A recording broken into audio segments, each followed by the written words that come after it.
And we're recording. I'm just going to start here. John, the director's very busy right now. I can see he's messaging something in a note that says opening party, which apparently I was not invited to. That's all right. Sorry, I'll get you. Well, I'll try and get you. Yeah, I know. He almost caught himself. I'll send you pictures later. What am I saying? I can't get myself in there. No, exactly. No, I should make a movie and then I can get into places. It's ridiculous. So we're with it's John Barker, right? Yeah. And you might recognize him from the video last year, and it's actually the same suite. It looks like it's some kind of scam, like we just filmed another interview at the same time. Oh, now we're at a different We're TIFF. actually in South Africa. Yeah. We brought you here. That's true. I should be in South Africa. I just talked to your cast on Zoom a couple of days ago, and they were like, yeah, it's so great here. And I said, I heard let supermodels go during like the winter, and said, oh yeah, it's all models and everything. I'm like, all models, yeah. What am I doing? And I get you. Yeah. And you get me, I know. That's all right. So today, man. last year we talked about the Umbrella Men, and this year we're talking about the Umbrella Men. Oh, it's a long title. Like it's Escape from Robben Island. Robben Island. Okay, and is that a famous island? That's a very famous island. That's the one that Nelson Mandela and the ANC members all spent 20, 30 years. Okay, so now I sound very uncultured. Okay. Do you think that South African? It's fine. Yeah, that's true. I'm not South African. That's partly why we. Yeah, you've actually it's not bad. You would fit there with the models, I think. Yeah, I told them we were just going to tell everybody I'm Jeff Bezos there, and they'll be like, I guess, why not? Yeah, why not? Yeah, and I also auditioned on the Zoom call to be the villain. I did my little doctorate. I'm like, hello, I'm going to let you escape from Robben Island. Yeah, there you go. So they said I can be in the movie. So you just got to write me a part now. So this year you're. Well, actually, a quick question. Like, so is it kind of like, if you say Escape from Robben, is that like a touchy subject? Because it was like, Nelson Mandela. Well, it is. We can joke about it now? Or? Well, in a way, we're hoping that even this discussion now about Robben Island and for your viewers, audience who are watching, it's a great way to talk about Robben Island because it is so long ago now that there's generations, my kids, there's young kids who they just don't understand what happened in Robben Island, and it was serious. So, although we're making comedy, we're not making light of what the ANC went through. It was terrible what they went through. Yeah. But it's been so long; it's a tourist site now. So we thought, if we wanted to give the girls a big enough challenge, so we thought rather than just driving up to some place on land and getting it busted, let's rather get the girls to swim, put on scuba gear, learn to scuba dive, to show that these are challenges they've got to overcome to get their guys out. So we thought, let's go to Robben Island. That's awesome. It's an iconic place, but it's a good question because a lot of people are like, hey, that's not cool. What are you doing? You can't. This is like this is our heritage. This is sacred. Don't mess with Madiba, Yeah. But in no way are we disrespectful in any way to Madiba in the film and the ANC. And if anything, it's showing respect and it's a homage to them, to the guys that went through all of that. Yeah, and that's the thing. And if you don't talk about things, people forget it. They do. Or it gets pushed under, and that's even worse. Yeah, so that's the thing. I don't know, people tearing down statues or whatever. It's like you don't. But you need to know your history. You need to know where you came from. Yeah. I was listening to a podcast yesterday about AI and stuff, and they're saying now that with photos and videos, like nobody even believes historical photos or videos anymore. Oh, did that really happen and stuff? Exactly, so there's soon you won't be able to know what actually happened at all with nobody's talking about it. That's true. So that's cool. True. And it's like every sequel, double the action, double the fun. Yeah, exactly. Well, we try to double the fun, double the action. I mean, I think the girls were up for everything. So it feels like we pulled off a cool action comedy, Yeah. And they were. I was like, how did you guys already have a movie in the next TIFF? But you said, or they told me you were like sort of had your ideas already while you were at last TIFF, going, oh yeah, we're gonna get something done. No, when we were shooting one, we decided to do two. And so by the time we started editing, we would already written the script. So by the time we came to Toronto, we were like, we're going to Toronto. The script had already been greenlit. Yeah. So we were like, let's get the schedule out. Let's get to November. Right. And then it got delayed for funding and a whole lot of other drama. Yeah. Which we won't go into now. But it got delayed. So it feels like it's from one TIFF to the next. But in fact, we had like a whole year prior to last TIFF getting ready. So okay, that's it's not that slapdash. Yeah. No, I don't know. Like, stick it together with snot and spit. Yeah, just get it out there. But at least I like it's nice to hear somebody actually had plans for a second, like while you're making the first, because a lot of times like I made Star Wars. Oh crap! Now we're gonna make another one. Let me think. And then you start retrofitting. It's his father. Like what? You didn't say anything about that. Like the prequel. Yeah. Oh, the prequels. Oh. Prequels. God. there's a new Hunger Games prequel coming out. Does anybody care about that stuff? Like, you know what's going to happen. No, so why?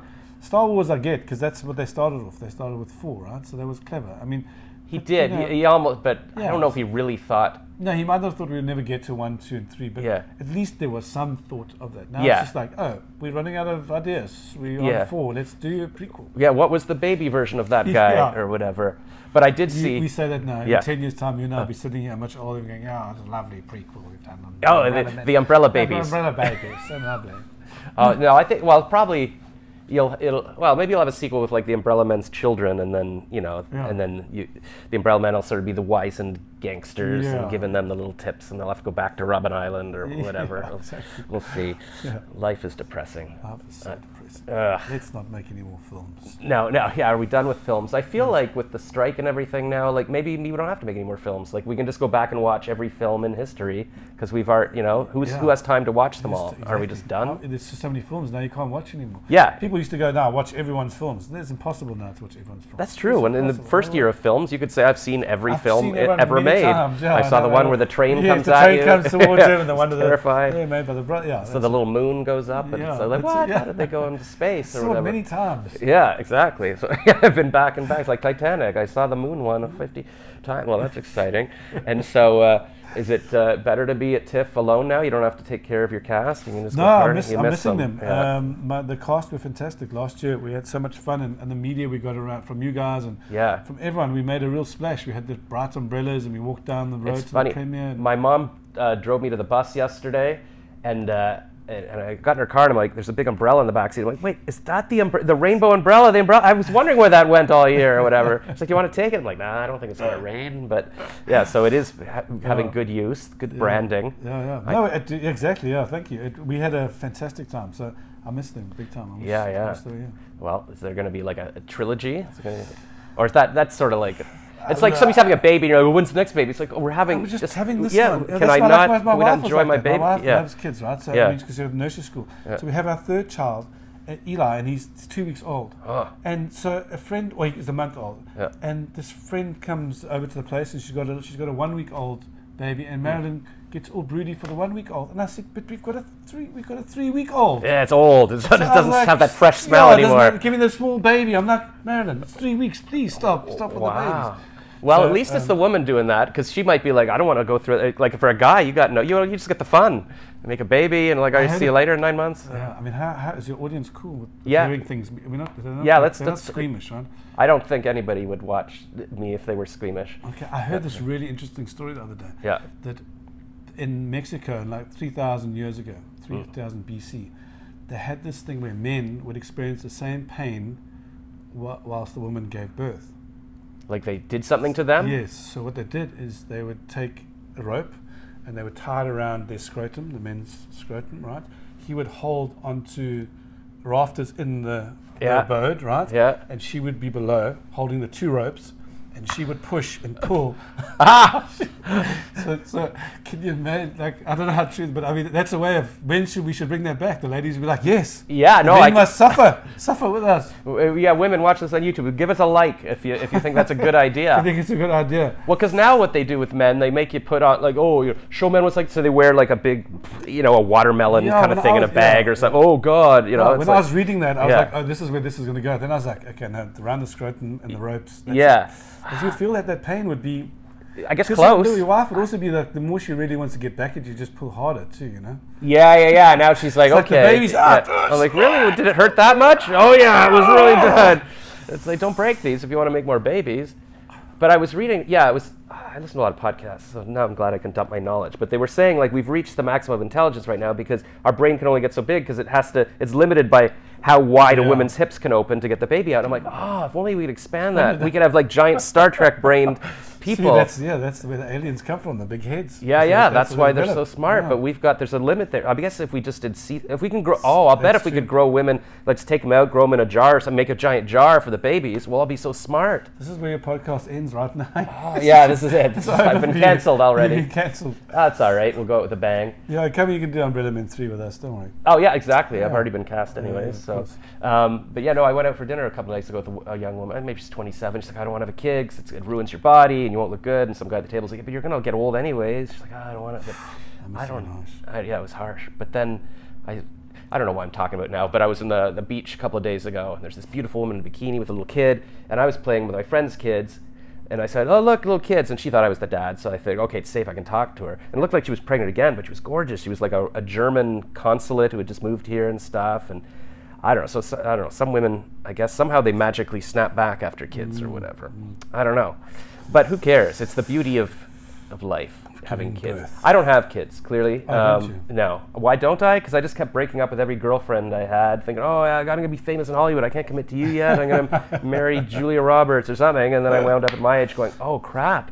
And now all my friends on Facebook are posting pictures like, oh, my kid's going off to university and stuff. It just rips my stomach. Sure. I'm like, Well, my kids are too. My middle child is in Pennsylvania. Anyway, we drift from the subject. No, I know. Sorry about that. Yeah, I just realized. But that's what I do. I talk about it, whatever. Yeah, but okay, so what's the goal for this movie at TIFF? Kind of like pitching it to people, or? Yeah, I think it's more about Joel Perry, the known associates brand. They have 2 films at the festival. So they have Death of Whistleblower.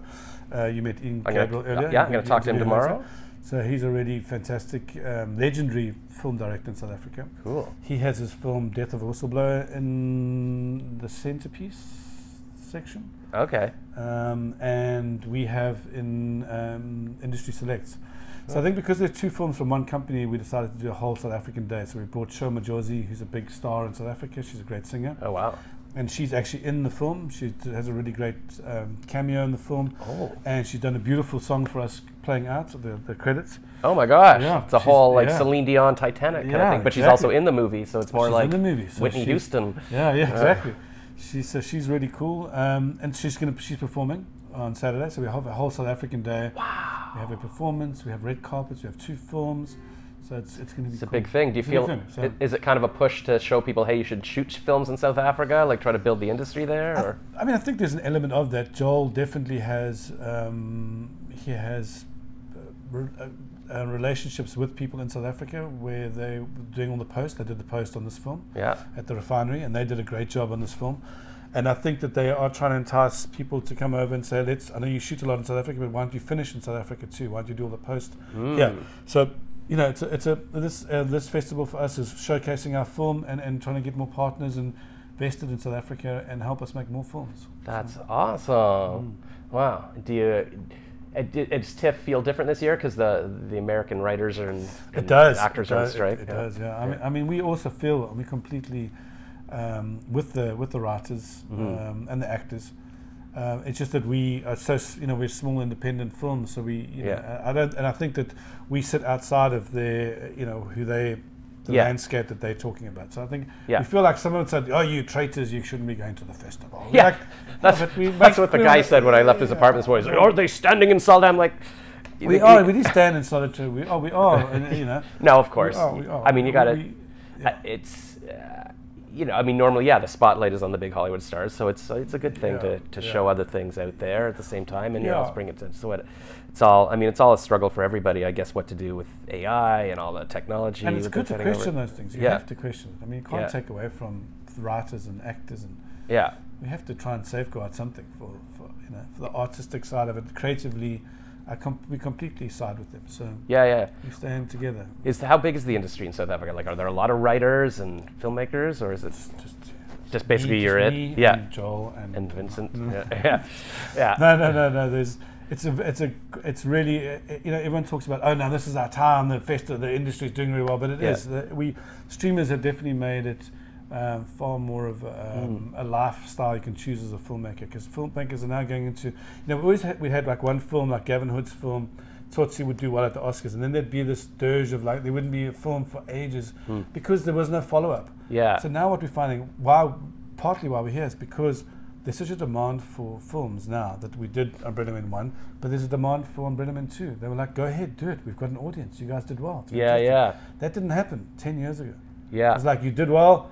I would have seen you, 10 years' time when you married to some big Hollywood star, and you wouldn't remember me.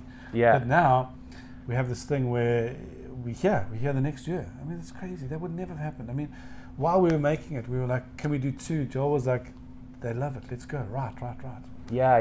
Because it opens up the audience, obviously, and I guess with technology, it must be, I don't know how long it used to take to shoot on film and all that, but that must have been harder and stuff. So you can work faster now, and then. But there's just a worldwide audience. That's the demand. That's the thing. People can see Korean movies, whatever, like just whatever, and they always need more. So people can scream all day. Like you go to a movie every few months at a theater, you don't need 50 more movies. Exactly, but now everyone's at home watching, and they want to see what the next one is. It's no. They're hooked. It's like, where's the next Umbrella Man? Yeah. So for us, the content, it's a great time. Yeah, South Africans. That's exciting. Yeah. Well, cool. And how long are you in town this time? For as long as Andy G's will have me. Yeah. No, for 4 days. No, that's all right. That's a good run. It gets kind of quiet after the first weekend. I've discovered it's basically me running around. Like, can I interview the barista at Starbucks? Like, what are we doing? I agree. I'm very sad. I'm leaving too early though. You have that thing of there's that little window. I'm missing the one of the things I really want to see was the Spike Lee interviewing David Byrne from Talking Heads. Is that what they're doing? They're having him interview? Yeah, because they had the Jonathan Demme directed Stop Making Sense in the 80s. It was a really fantastic concert, right? Yeah. And they've remastered. They have it here. They're showing it, and then there's a Q&A with Spike Lee. And I mean, I love Spike Lee. I love Talking Heads. So I feel like that's something. But you never know. Like, I wish I was staying long enough for it. All right. Well, hopefully they'll film it. I'm sure they will, and you can watch it. Because I've discovered in life that like you're doing something and you miss this, but there's going to be something else. You're going to meet somebody on the plane that'll change your life, or who knows what'll happen. Exactly. And maybe I'll go. I'll talk to Spike Lee for you. Chat to Spike. John Barker from South Africa says you're fantastic. It's hard. There was a press conference with Jennifer Lawrence a few years ago, and I'm like, I got to think of a good question. Like, this is my window, and I couldn't think of anything. And then now she's married with kids. I'm like, damn, I missed my window. I feel like that would have been my moment. But there's got to be somebody this year. I'll find. You'll find. Don't worry. Is Charlize Theron? She's South African. She's South African. Yeah, I think I have a window there. No, you die with your accent. You definitely. Yes, hello, Charlize. Yeah, that's gonna get her. Your life will change. Okay, Talking Heads, was that? No, who was Paulina Poroskova married to? Was it the Cars, the singer from that? No, I don't think it's the David Byrne Talking Heads. No, different movie. But anyways, she was always talking about how she's single, and then. But I just looked at her Instagram yesterday, and she's so happy. She's in love with some writer who worked on Friends, or some bald Jewish guy. I'm like, it could have been me. So I feel like I'm just gonna get in there. You're gonna get in there. I'll tell her. Just keep working on your accents. Yes. South African's the hardest accent. I find it very hard. Yeah, you're slipping into Irish there. Exactly. I can always just go hello. I can get like one word. It's just the R's and the R's. The R's. The R's, yeah. Because like roll those R's. Roll the R's. Yeah. Okay, because I have words I can get into a Scottish accent. Like, okay, I say haggis. Oh, look at me, I'm in my kilt. So I just have to, like, what's a couple of South African words I could say that would get? Yeah, that's really nice. That's really nice, eh? Yeah, like a hat. You nice hat. Yeah, you. I like your head. Your hat. Your hat. Oh, I like your head. Your head. Nice hat. It's a nice hat. Nice hat, eh? Right. It's the A part at the end of the hat. It's nice hat, eh? A. It's the A thing you got to have. Nice hat, eh? Is that what you're saying? That's it, exactly. It's nice hat, eh? Nice hat, eh? Yeah, that's it. It's a great hat, eh? Yeah, because they were telling me in the interview, they were saying, oh, yeah, we got to work on the film. And I'm like, there's a form you're filling out? No, the film. I'm like, wait, what? And I'm like, yeah, it's a film. There was a woman today. That's so funny. I walked down the stairs, and there was a woman in the elevator. We started chatting. She said she buys films. I said, oh, cool. I said, I've got a film here. And it's the Umbrella Men Escape from Robben Island. She's because my accent was obviously like she's just hearing this thing coming out. She says, "I love Irish films." I was like, do I tell her that I just left? Yeah, just be like, sure. I was like, yeah, exactly. Thank you, ma'am. That's amazing. Yeah. That's good. Maybe you guys should team up to somehow. Like it's in no way that South African accents are anything like Irish, but she just heard this like, how the hell? It's not American. It's not British. It must be. It's understand? Is that Gaelic? Is that? Yeah. To do my Irish, I just go, try my Lucky Charms. They're magically delicious. Or that, but it gets into Scottish. I just know to swear. Whenever I swear, and there's Jesus, Mary, and Joseph. Jesus, Mary, Joseph. I gotta drink my whiskey. No, is that what they? I don't know what they drink there. Bit of Guinness there, and a bit of the Guinness and the old whiskey there, by Yeah. Oh, the Guinness. Guinness is Irish, right? Yes. Yeah. Okay. That's the old Guinness. An old pint. Happy St. Patrick's Day. We're going to South Africa for St. Patrick's Day. Now I'm Russian. I don't know what's going on. All right. Well, I'm whatever. All right. Well, you're losing Charlize now, dude. I know. She's watching this going, I was so clever. She's like, But she does, like, they always do, like, I'm sure she has like an American accent and like Mad Max she's and brilliant. stuff. Her accents are fantastic. So yeah, do you think like if your cast is going to blow up in America, do they all have to adopt? They all have to be like Spider-Man, like I'm an American teenager. No, you're not. You're British. Well, I mean they're very talented. They can definitely. Their accents. They all do accents. I just wish they didn't. I wish people could just speak their natural accent. Like, why did they have Benedict Cumberbatch do his American accent for Doctor Strange? Just let him talk British. Like, it just would be cool. Guess, why couldn't he just be an English guy that happens to move to the States? Like, I suppose they got to write that in. So maybe it's I guess it's a certain character, but I feel like for him, it probably means a lot more work. If you can prove that in an A-lister in a big film, like a blockbuster, that you can convince everybody that you're American or have an accent, it's another feather in your cap. You can that guy he's brilliant. He's American. I mean, like Christian Bale. Right? Yeah, Christian that's Bale true. Is a full-on Englishman with that hectic English accent, and like everyone goes, is he putting on an accent there? That's his accent. Yeah. He's like, mate. My dad's from. Yeah, I actually met him in Toronto many years ago when I had Panicha here, and he's like, my dad, my granddad was South African. He went down the Second World War. My dad grew up in South Africa. Was born in South Africa. I was like, really? Why are you speaking to me like that, too? Yeah, Batman, why are you doing this? Yeah, Batman. Are we? Are you going to roll? You're going to kill me? Yeah. That's funny. Yeah, you forget, because, I'm Batman. Hello, I'm from England. Like, he's been doing, I don't even think I've ever seen him play a British character. He was in that crazy movies, The Killer and everything. Like, wow. Yeah, I feel like it would be harder. Like, if I'm an actor and I'm trying to do a different accent, I won't be able to act as well, like do the emotions, because I'm trying to do the words and nothing's natural. Well, that shows how brilliant they are at acting, that actors can do that. You know? Imagine that. Imagine being able to take on another accent completely in your character and be believable to everyone else on there. You know, you got to act with other actors too. There's that sense of like, I've got to make it real for the audience, but also for the person I'm playing opposite. Yeah. So you want to sort of improvise a bit. You don't want to have to be like, wait, how do I say that word again? You just have to be able to speak. And South Africa and people outside doing South African accents, for us, there's so many films that are made with Americans doing South African accents, but Leonardo DiCaprio. Right, I was going to say Blood Diamond or whatever. Yeah, he pretty much nailed that completely, because he actually does a South African accent, but it's got a Zimbabwean twang to it. Oh, so he had to have a couple he of really had to even have that. He had to go there for the details. So that was really, really crazy. There's some others that are not fantastic. I won't mention names. Yeah. Well, how many? We can look them up. I mean, how many South African? How many people are pretending to do South African accents in movies? You don't see that often, I don't think. No, that would. Oh well, I guess. I mean, I haven't seen that movie with. Was it Matt Damon and? Invictus, Yeah. Did he have to do the South African accent? Yeah. Or did he sort of, towards the end of the movie, it's like, what are you doing? No, he had to do Francois Pienaar, who's like, he's a real icon of South Africa. He's a top Springbok captain. So, right. So he had to really go there with the accent, which is tough because it's an Afrikaans accent, but he speaks a lot of English because there's so many languages in South Africa. So So Francois in the games and at times would have spoken English a lot. So Matt Damon had to speak South African, with a strong Afrikaans accent, because Francois Pienaar's got like a really distinct Afrikaans accent. And you can look up footage and go, that's not correct. You're not just making up a character. Because everyone knows his voice and his dialect and all his intonation, all that is there. So then to suddenly hear someone else doing it, you're like, is he doing? It's hard. Yeah.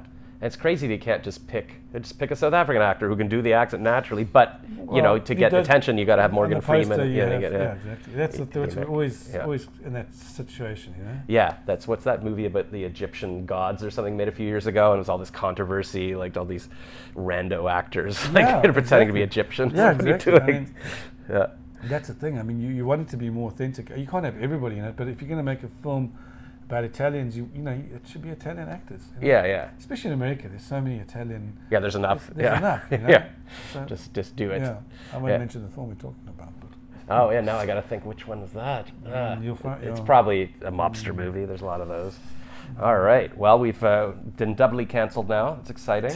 But hopefully we'll see you at TIFF next year. Yeah, thank you very much, man. Thank you. Book this suite again, so it's locked down. Yeah, exactly. And actually, I'll be promoting our movie by this point next year. Every time I go to TIFF, my mom's like, make a movie so you can be promoting. I'm like, right, I should be doing something here. Are you doing a film? No, I'm not doing. I wrote 10 years ago. I took a screenwriting class, and I wrote this rom-com, and I entered my first draft into a contest in LA, and the teacher's like, no, it's just the first draft. I'm like, I don't care, I'm entering it. And I wound up winning this contest and had all these notes from directors and producers, and I was like, I just never sat down again. It's like, oh, I don't want to work on this more, but I know I can write a 90-page movie, and I should send it to you, see what you think. It's like, now it's retro. It's like people on their Blackberries or something, but I can always. But it was about. I was working in advertising, and personally, I always have trouble making decisions, and I've ruined dates because I'm like, which restaurant we go to, and so I had this idea. This guy, has another date, he ruins it, and then he meets a girl at a coffee shop, says the wrong thing to her, and ruins it, or he couldn't decide what coffee, and she just thinks he's a loser. So then he wrote a commercial about a guy who goes to a coffee shop, and the focus group, he always focus group had like an animatic version, a rough cartoon version of the commercial, and focus group is like, the guy should have said this to the girl. And so when he goes into the coffee shop, he says what that group said to do, and it works. He's like, oh. And so he just starts writing commercials about his life, so the focus group will tell him what he should do in every situation. Kind of, he's got this superpower now. So that was the idea. Maybe a bit high concept, but I could do something like, I want to do something with like a phone booth, just one location, so it's like really easy and cheap to shoot, and just bang it out in a weekend. Like Rocky just wrote Rocky in a weekend. Get Rocky and stay in your room and write it. Yeah, exactly. Amazing story there. All right, well, I'm going to write something based in South Africa, and then I'll get some government funding from the South African Film Board, and it'll be all good. Very good. All right, bye. Bye. Thank you.